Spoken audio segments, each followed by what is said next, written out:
Good morning, everyone. Thank you so much for joining us on our first webinar of 2017 here at Optigo Networks.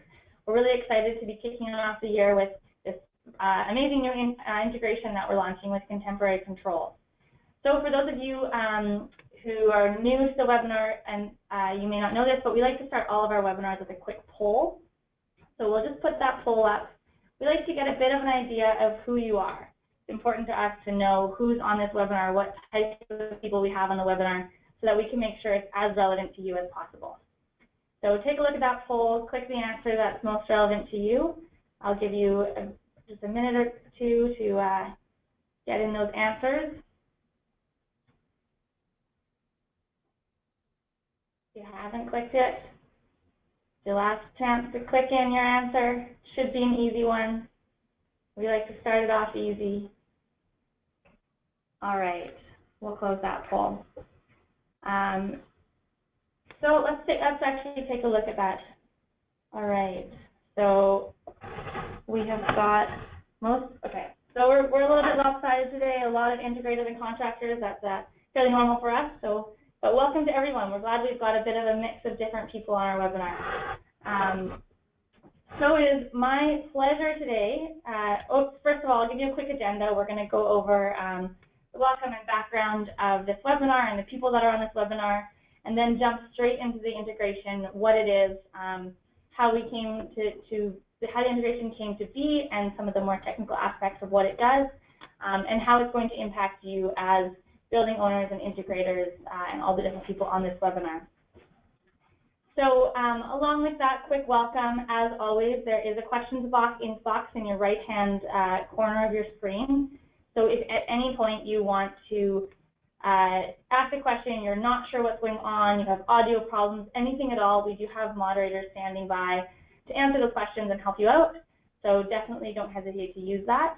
And either someone will answer you directly, or they'll pass the questions on to me, and I will answer or ask Dan or Harpartap the questions. As well, the webinar is being recorded, so it will be available after the webinar. Great, let's get started. So it's my absolute pleasure today to be here on the webinar with two different people.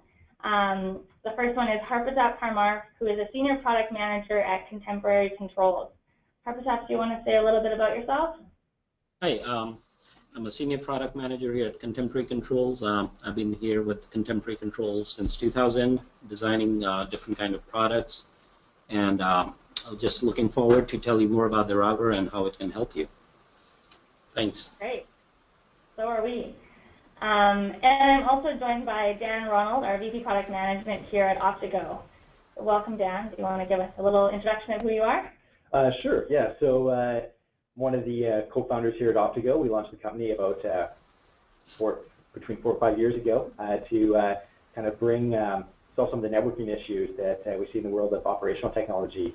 My background is, actually before this, I was a chip designer working on chips that kind of powered the backbone of the internet, and we launched Optigo to kind of bring some of this technology into the world of smart buildings. And so kind of entered the world of building automation about 4 years ago, and I'm really excited about this partnership we're announcing today with Contemporary Controls. Great, thanks so much. So moving on to that partnership, actually I'll stick on that screen. Why don't we just start with a little bit of background? Maybe Dan, I'll start with you. Can you give us a little bit of a background understanding of how this partnership came to be?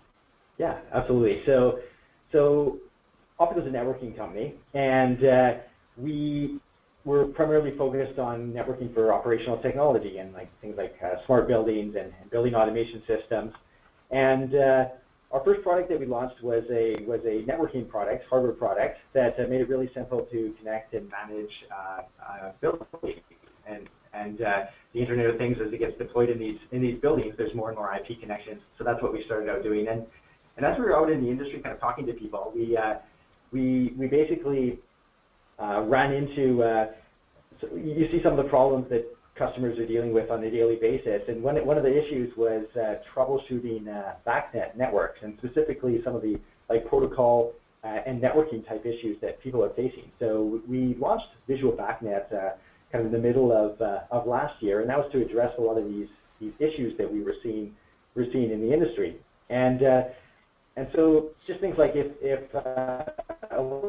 people have a flaky system, a lot of times it's difficult to know what's wrong, and a lot of times it's kind of some more subtle networking type issues or configuration type issues that actually require people to dive into Wireshark and use Wireshark as and basically get down to the packet level and just be going line by line through all of the packets flowing through the system. And so we created Visual BACnet. The goal is to basically allow you to spot problems within seconds or minutes of uploading of doing a network capture. And so one of the things I wanted to talk about is actually when you're trying to do debug and find a problem in the system, there's kind of two test principles that are really important. So one is that you have control over the network and you can kind of provide stimulus, but the other is observability, and that's the problem that Visual BACnet really solves. It is giving you eyes and ears into the network and into the system to allow you to spot the different problems that you have in a building. And so this is what Visual BACnet does. Is it basically gives you allows you to do a capture on a site and immediately spot the problems. But one of the challenges that we ran across was it's easy to do a capture on the BMS, and a lot of people can actually like remote into a building and do a capture remotely and see what's going on. But one of the challenges that we faced is that when you do a capture from the BMS to look at the problems there, you only see the traffic that's coming to the BMS or the broadcast traffic flowing to the network. But what you don't see is all of the MSTP networks or chains and segments in your system. And so you'll have an MSTP chain. It'll go to a router or a BAS controller, and so you don't have access or a way to see what's going on in these MSTP links. So that's why we decided to partner with Contemporary Controls.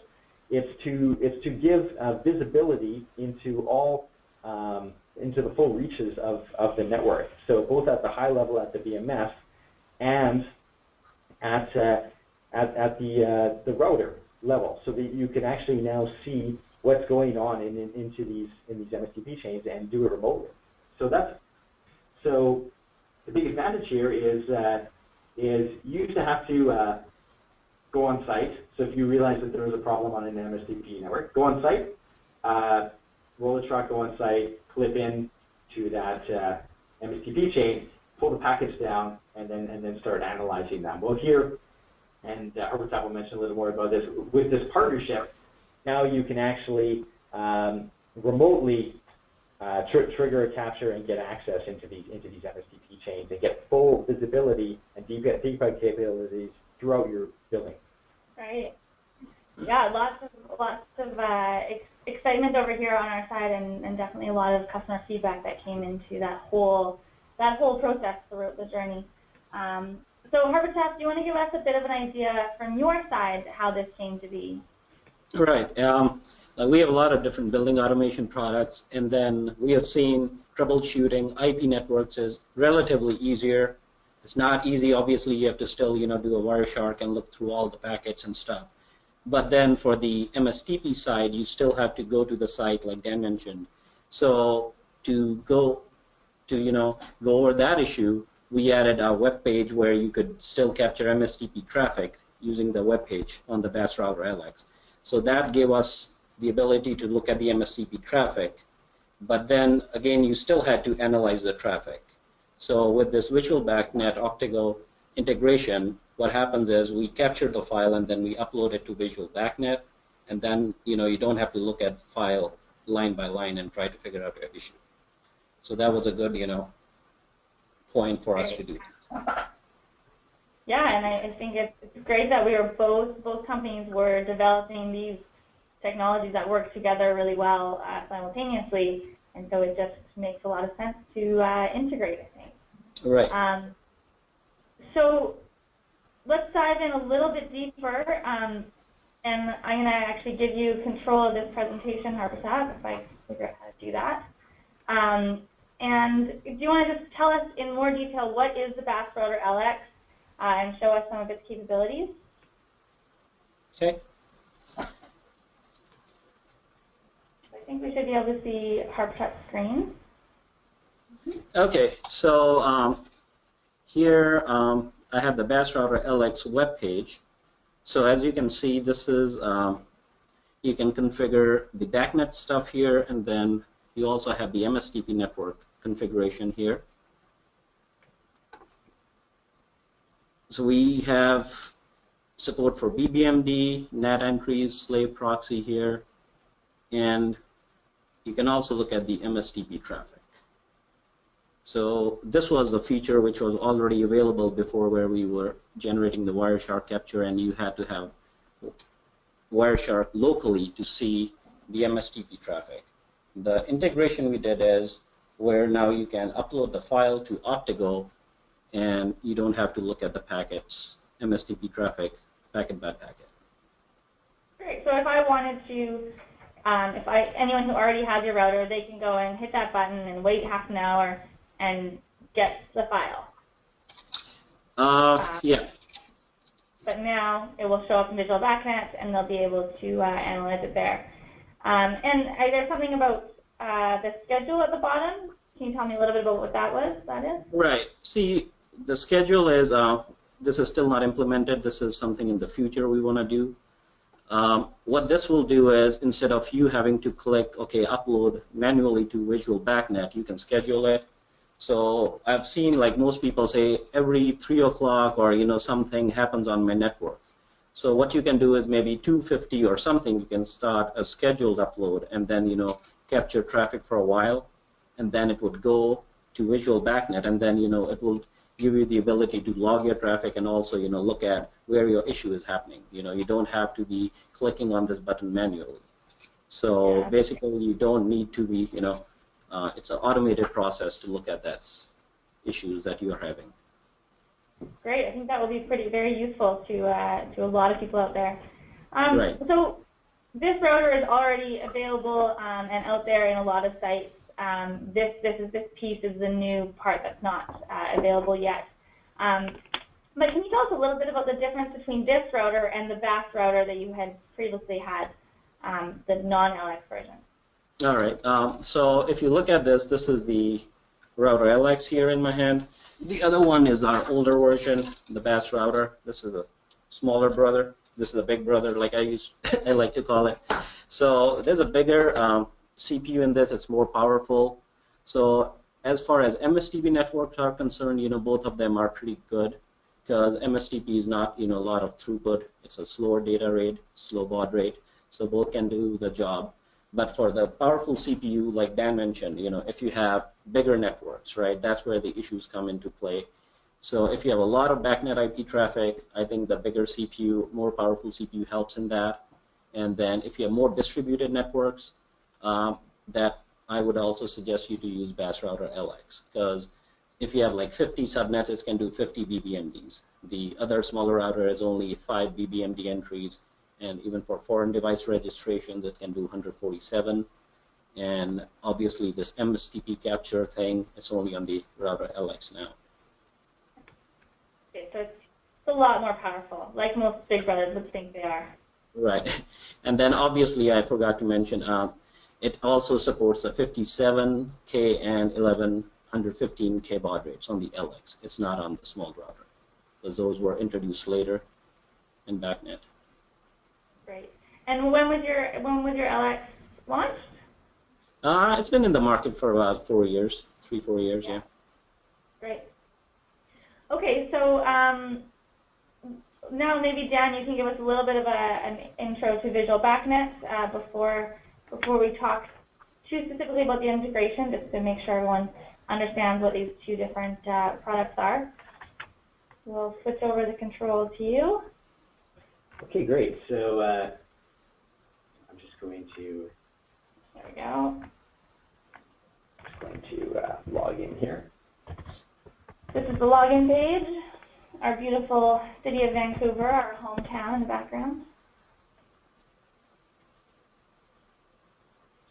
Okay, and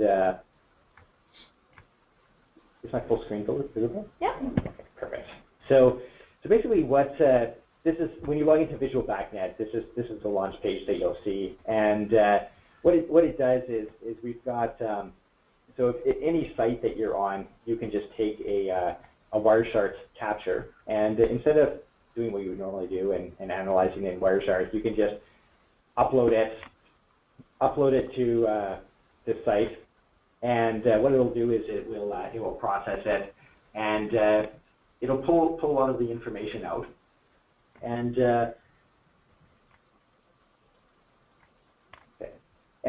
what it will do is sorry, it was blocking my screen there, and so what you can do is you can actually upload a file. It'll upload it, it'll process it, and then you can view it. And what the tool does is it gives you a score, kind of an overview of what's going on in your system. So you can see how much traffic is flowing through your system. You can see how many devices are observed. You can see how many networks were observed as well, which would be the MSDP networks.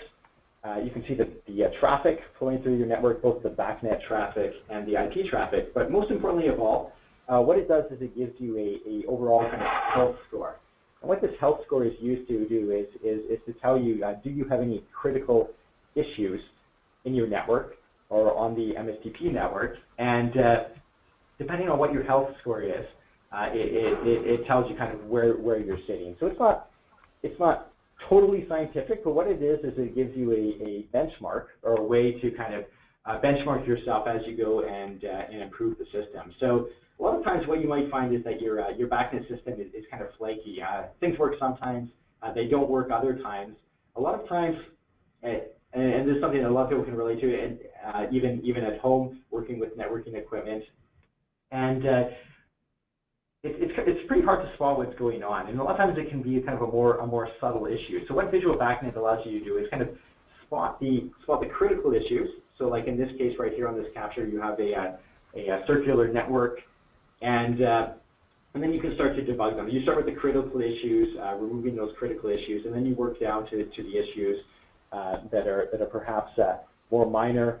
You have some missing acknowledgements in this capture, some checksum errors which could be taken care of. And what you can do is you can actually drill down, and you'll always get a description about what this check is about, what could be happening, and you can actually drill down, and you can drill down to the actual frame, Wireshark frame, and get the information that you're looking for as to what the problem is and debug it. So you start out at the high level, and you just kind of work through debugging any of the issues that are identified. So specifically for MSDP checks, we're checking things like and so this capture is actually not an MSDP capture. Let me bring up the other one that we have here, and so this is an MSDP capture, and what you can see is we're checking things like the average token round trip time, and if that gets really high, then you can know you have an issue, or maybe your network was built you have a few more devices on there than there should be. If you're looking at like the standard deviation of the token round trip time, so what that can tell you is if the token as it travels around the network is jumping back and forth quite a bit, that could be symptomatic of an issue. And you've got things like on here like token disruptions. So if you'll see token disruptions in some of our other captures if you remove a device from the system or add a device in and things like that. So these are some of the MSDP type checks that we're looking for. So Dan, if I put a file in here and I see it's 36%, am I aiming for 100% or am I aiming for 0? What's that? Yeah, so that's a great question. So I would say your goal is probably to get up into that 70 or 80% range. So it's going to be difficult to get it up to 100%, because some of the things that we're looking for are like how much BACnet traffic do you have flowing through your system, and in a really large system. The reality is that you have a lot more backnet traffic and a lot of more broadcast traffic, and some of our checks kind of scale to the size of the system quite nicely, but I would say you want to get up into that on a reasonably sized site, up into that 60 to 80% range, and a lot of the critical, like the major issues, will really kind of dock your score significantly. So until you address those, you're not going to be able to get up into that range. Great, thanks. So both very powerful tools that have been around for a little while now. Can you, maybe one of you give me, I know Harpartap, you talked a little bit about how there's an API key and the ability to schedule will be available with the router. So can you talk a little bit about what exactly is part of this integration and this new piece of the tool?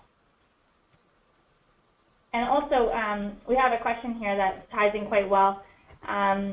As we mentioned, the router's been around for quite a while. So Jeff is wondering if this is going to be a firmware upgrade to mods to those that are already out in the field. So if you could talk maybe a little bit about that as well. And thanks for the question, Jeff. All right. Yeah, for the firmware update, we do have a web page where you can just update the firmware and we just provide you the file, so you don't have to, open the unit or anything like that. You just, click on that web page and upload the file. So this will be part of just a firmware upload. Yeah. Great.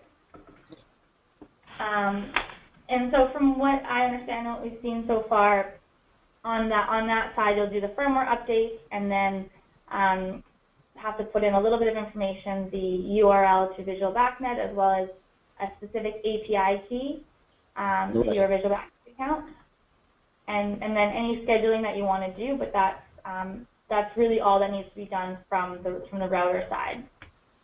Right. So once you have your key, all you do is set the time, and there's also a time feature. You have to set the time on the router, yeah. So you match that. And can the upgrade of the router be done remotely? Yeah. We allow you to, if you have access, obviously, provided you have access to the router remotely, you can upload the file remotely. It keeps your old settings. It does not update it. We had an issue where, once people, usually we go to default settings, but we have seen for BACnet IP networks or stuff like that, you have configured everything. And once you do a remote firmware update, you don't want to go to default settings. So it will keep your same settings, yeah, and then reboot and using the new version of the firmware. Right. Okay, so fairly simple from the configuration point of view. And then, Dan, do you want to maybe show us a little bit about what that will look like when it's uploaded into Visual BACnet? We've seen what an individual file looks like, but from what I understand, there's also some more site-specific development being done. Yeah, so first of all, let me show you how you actually start monitoring the site. So it's actually really easy. All you do is you add a site, you type in the name for it, so Optigo web site. It adds a site in, so you can differentiate. So a capture, there's basically three things you'll see in this interface. You'll see captures, you'll see folders, like this demo folder I have right here, and then you'll see sites. So I went and I added a new site. To make that connection to Visual BACnet, all you have to do is you need the key. So our goal is to make this like really simple for people to do, and so it's simple and secure. What this gives you just click on this configuration wheel right here. You get this key. You copy it over into the Contemporary Controls BAS router, and then the rest is taken care of. So it creates a secure connection to the Visual BACnet server, and then every capture that you do gets uploaded to the server. So that's all it takes to create a new site. So what I would see is if this key was now punched into the BAS router, every capture would start appearing on this interface down here. And let me show you one that.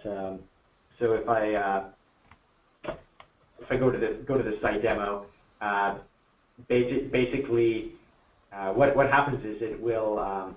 If you schedule the captures, then every capture that gets scheduled will be uploaded. It'll appear in this list. You can view any one of them, But what we get at the top right here is we get the site health, and it'll be kind of graphed out over time. And so any major issue that gets introduced into the system will be caught, and you'll notice it because the score is going to change. So if for a low score, you can take a look at any one of these captures. You can just go view and take a look at it and figure out what's going on. So in this case, we have a duplicate network, some unresponsive devices, and a lot of who-is routers that are going out into the system. So if here's another site. So basically, super simple. Copy the key into the router. Optigo also has a capture utility that you can actually install on a Windows machine on your BMS, and it can do it as well.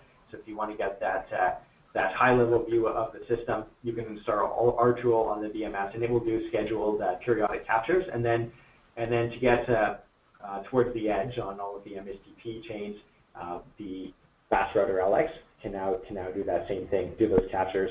Right now, we look to kind of evolve this in the future. Right now, each router is considered a separate site.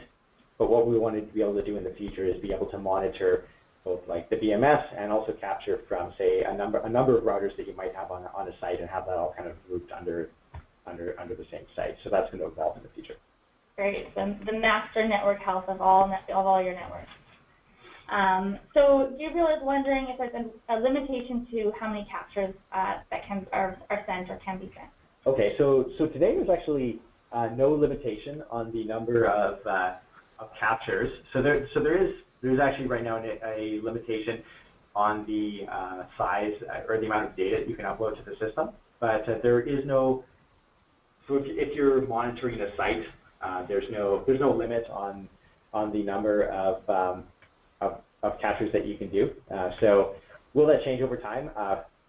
Probably, because our system can't really support that kind of quantity of data to accumulate over time to be monitoring the system, your entire network at 24 hours a day. So probably at some point we will put in those limits, but there's no limits today, and if there is a limit, it'll be reasonable.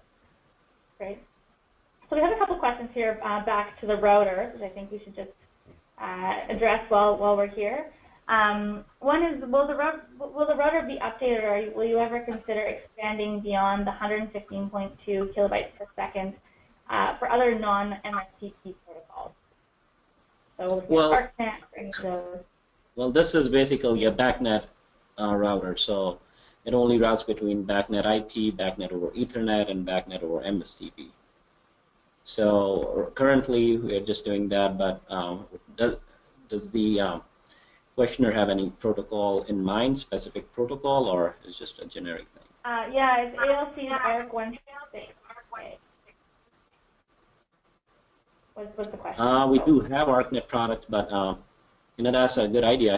We could certainly think about it in the future. Yeah.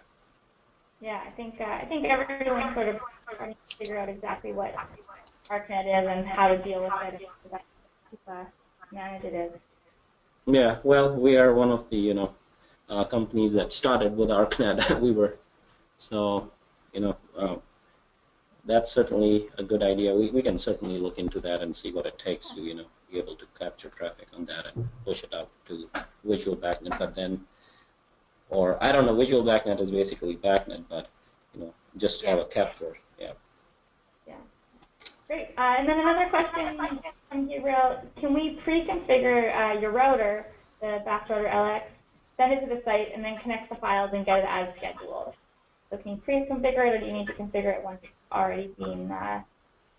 Yeah, you can pre-configure it. The only thing that needs to be done is to set the time on the unit once it's powered up. So other than that, the key can be entered, and then the time schedule upload time can be pre-configured, and all the other, like the BACnet settings, they can be pre-configured before it's put into that site. Great. Perfect. Thank you so much. That's actually a great idea. It's kind of got the gears turning, because yeah, what you could totally do is basically ship a site with some pre-configured. They go in, and someone back at the head office can get that view into is everything right from the get-go, is everything set up and working properly. Yeah.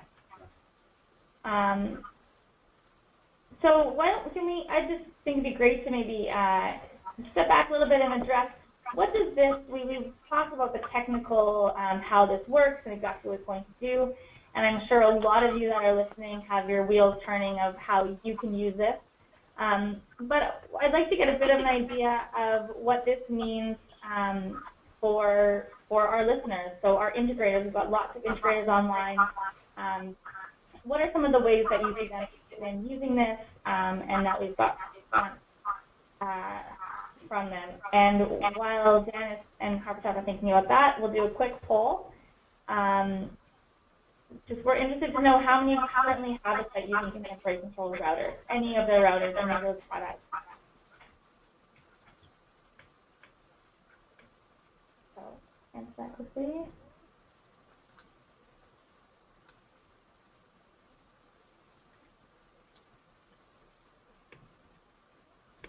Okay. Okay, so if you guys want to give us a bit of an idea of exactly how this will be we'll hold this poll actually. We'll hold this until a little bit later. But how do you see this impacting our listeners? So maybe we'll start with Dan on this one. Sure. So basically, how this can help is so during the. I apologize for if there's a bit of an echo that's getting through, but basically, what you can do is, the big thing is you can commission the site, and you can leave that site knowing that everything's okay. So I talked about kind of the flakiness that you sometimes see in the system, and you don't know why it's happening. Well, it can give you visibility into kind of helping resolve all those issues ahead of time, so that you don't see any flakiness in your system. So things like subpar wiring, partial shorts, things that work sometimes but not others, the tool should help identify things like that. Duplicate addressing, if you're using invalid address ranges for devices, and also things on the MSDP network like the token passing and things that kind of disrupt. Like if that token ever gets disrupted, or if the round trip time is going up and down, that's really kind of symptomatic of issues that need to be solved before you leave the site. And things like drop packets and reflection can be detected. And also if you have some really long chains in place, it can help kind of analyze the performance of that chain. So really it's kind of about like having the confidence. When you commission the site, that when you leave, you're not going to have to roll a track again the next day and come back to it. When it comes to like operations, so being able to schedule those kind of daily captures to just keep abreast of what's going on. So especially on a large site where there's multiple vendors working on it, you can start to like understand when there's a problem. So in the future, we're going to be moving more towards real-time monitoring and putting in kind of notifications when there is an issue, and so you'll be able to kind of monitor a site. So this works well for an integrator to kind of both lower the cost of a long-term maintenance contract and also increase the value to the end customer, because you now have eyes and ears into that site, monitoring it real time without someone necessarily sitting in front of a computer. The system does it for you. Also, in kind of the world of continuous commissioning. And so if you run this after each change to the system, you'll be able to kind of, and if you're a building owner, you mandate it. If you're kind of an integrator and you're on site, you can run this after maintenance and kind of leave with confidence that nothing's been screwed up. And obviously, when there's problems, this will give you a kind of, as I mentioned, to debug problems, you need controllability, visibility. So the ability to provide stimulus, which you can do right now through the VMS or through different BAS tools to kind of send out a global who is onto the network or send out different types of packets to new stimulus. But then Visual BACnet combined with the integration into contemporary controls router, what that does is that gives you visibility throughout the network at the BMS or at the edge on the MSTP chains. So you've got debugging problems becomes so much easier now. Right, and from what I understand, it's also going to help roll less trucks, keep people spending time driving out to sites or being able to troubleshoot sites without giving up because, oh, it's not a big issue and it's going to take me 3 hours to drive there. So that's great. Harpartap, anything to add to that? Oh. I think that's a pretty good tool, where it will help you troubleshoot. And obviously, if you don't have to go to the site and, and figure out the issue remotely, then obviously it translates into time saving, cost saving. So I think that's a pretty good, benefit to the customer. Great. So we'll just take a quick second then, since we've covered some of the different ways we see this being useful. We want to know how this would be useful to you. So we're going to do a quick poll here, and we want to get an idea of this contemporary controls BASRouterLX integration with Visual BACnet. How do you personally see this being used in your daily work? So when you're installing, keeping an eye on the network and seeing what's happening throughout the installation process, drilling down into some of those issues and fixing them, or service maintenance. So for some of you, that might be selling this service onto your customer, giving them the ability to monitor their health and then pull in either you or if you're a building owner, pull in someone when that network health is going down or you're noticing problems, or just simply to have that network health index on an ongoing basis. Or maybe there's something else, and if there is something else, please feel free to put it in our chat. We'd love to hear what it is. We know that we don't necessarily have all of the answers, so we'd love your feedback on that. So choose which one is most relevant to you, and then we'll get going again. All right, so let's see. Okay, so probably reflective of the fact that we do have a lot of integrators online. You guys are really excited about this troubleshooting while installing new devices and new networks. So that's great, and a lot of you probably have the capability to really drill down and use some of the more technical aspects of Visual BACnet. Lots of service maintenance as well. I'm very curious about the 14% others, so if you could type those in, we'd really like to hear what those are, and we'll pass those along and see what Dan and Harpartap think about that. Any comments about that, about those uses, Dan and Harpartap? So,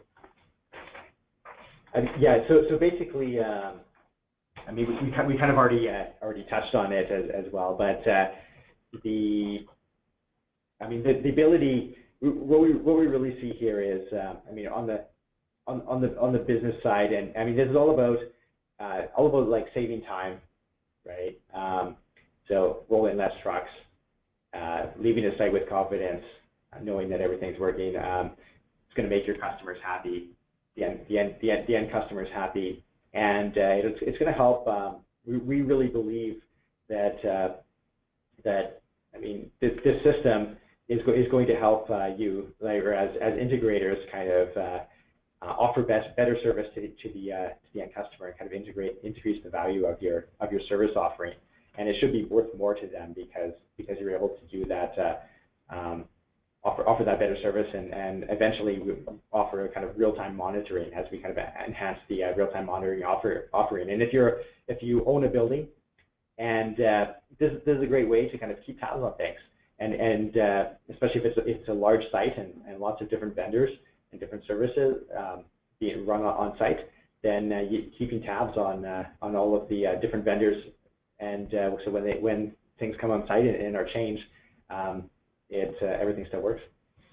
Great. So that ties in very nicely to a question that we just got in, which is, can I try this now? If you've mentioned a few things that aren't quite available yet, but are people able to try this now? Yeah. So with respect to contemporary controls, I will let Harpartap comment. But from respect to Visual BACnet, so what we are in right now is so Visual BACnet is live. Obviously, anyone can use it. But when it comes to the sites and the capturing either from the contemporary controls router or from our own capture utility, that's in beta right now, so limited beta. So what that would involve is kind of reaching out to us at Optigo, to Monica, and she can kind of get you signed up on that limited beta, and then you can try it out. But in the next month or two, we hope to be launching this kind of formally in the product, and then anyone will be able to use it. Great.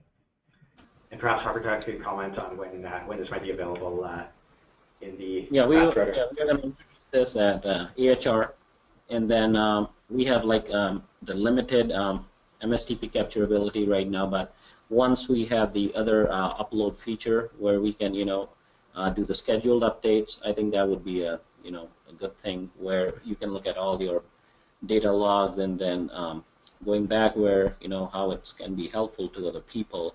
Like if you're a system installer and then you want to turn your system over for maintenance to another guy, that would be a good log to show, okay, see, everything's working too. So yeah. I think that would also be helpful to people going forward. Yeah, great. Yeah, one thing we didn't demonstrate was the reporting feature, but you can actually just create a PDF report from the capture, and that you can use that as part of the handoff. Great.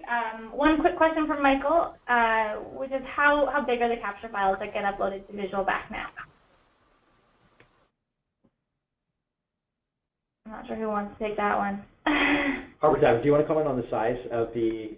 I mean, Visual BACnet supports uploads of up to 1 gig, but in this case, when it's embedded in things like a BAS router, it's obviously a lot smaller. So, Harpartap, do you want to comment on the size that you're typically seeing?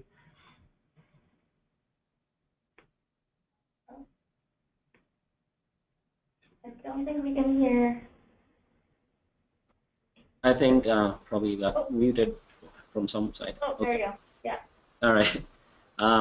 Yeah. Currently, when we do the MSTP capture, the router is still routing traffic, so we didn't want to disturb that. So we capture 4,000 packets and then upload them.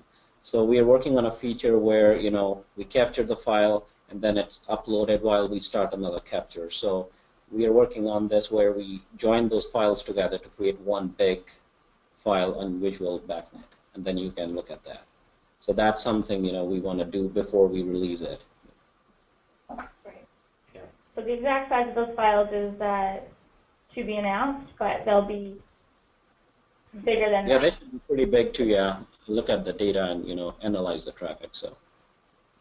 Great. The point is, the goal is to be able to capture for a specific period of time, however long that may be, and so it might be half an hour. That might be multiple captures, but the goal is to stitch them together so that it's one capture. Great. Okay, so we have a couple more questions, but we'll leave those to the end because I just wanted to quickly get both of your comments on where you see the future of this technology going, both of your individual technologies and its integration. And building monitoring in general. I mean, it's quite a new thing to be there in the industry, and we're looking a lot at monitoring of energy and analytics of all different kinds. That BACnet monitoring is very new, and I'm sure there's plenty more to come in the next year or two. So I would love your comments on where you see this going. Probably start with Dan. Sure. So where we see this going is really, so we're going to be advancing the real-time. So we start with debug and kind of help with commissioning, and we're really moving forward towards real-time monitoring. So the ability to monitor a site at the router level or at the BMS level, and the ability to kind of continuously monitor that over time and be notified whenever there is an issue. So we don't have notification capabilities yet integrated into Visual BACnet, but that's something that we want to be able to do, is to notify you when there's a problem, and you can and give you the capability to decide what type of how critical a site is to you, when you want to be notified and under what circumstances. So we want to give those types of capabilities. And then over time, I mean, our goal is always to make networking simple, whether it's our networking hardware products or the management or the monitoring and the BACnet products. So our goal is to continuously kind of introduce things that make our tools more user friendly and provide more and more helps and guidance, especially to people that aren't really that familiar to BACnet or are new to the BACnet world. We want to kind of provide those type of helps so that you can so that things don't slip through the cracks, and when there is an issue that's flagged by Visual BACnet, it doesn't require an expert to figure it out. We want to kind of clearly diagnose and get to the point where we can clearly diagnose and explain what that issue is. And so as our service and tool evolves over time, it's going to get better and better. And part of that's based on feedback from users such as yourselves. Great, and that's why our beta program is so important. We want to make sure that real people are using it before it gets fully launched.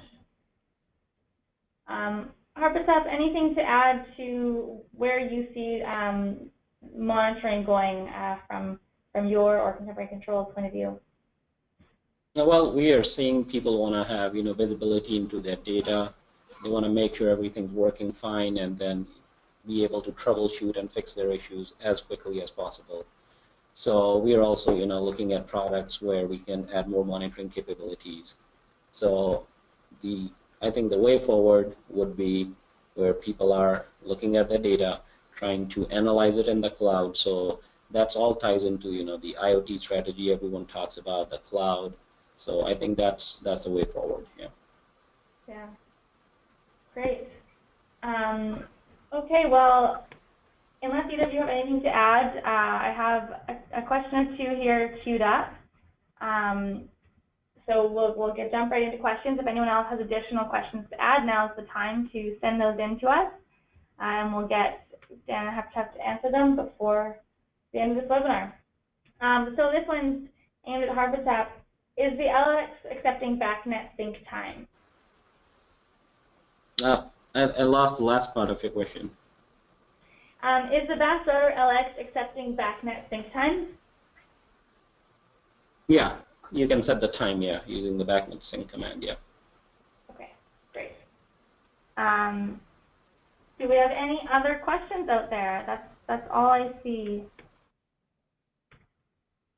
If you do, now's the time to add them. Otherwise, thank you so much for joining us on our webinar today. I hope you are as excited about the potential for this integration as we are. And if you do have any questions or want to be a part of the beta program, feel free to reach out to me. My email, as most of you have probably already received emails from me, but it's monica@optigo.net, and I'm happy to answer any questions or pass any questions along to Dan and Harpartap that might pop into your head after the webinar. And we're really excited to launch this new integration coming in about a month. If any of you are at AHR next week, we will be there.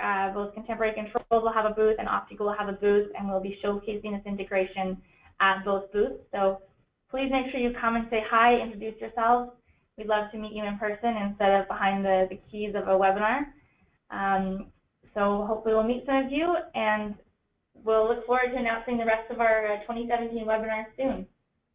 Thanks so much for joining us, Dan and Harpartap. Pleasure. Have a great day.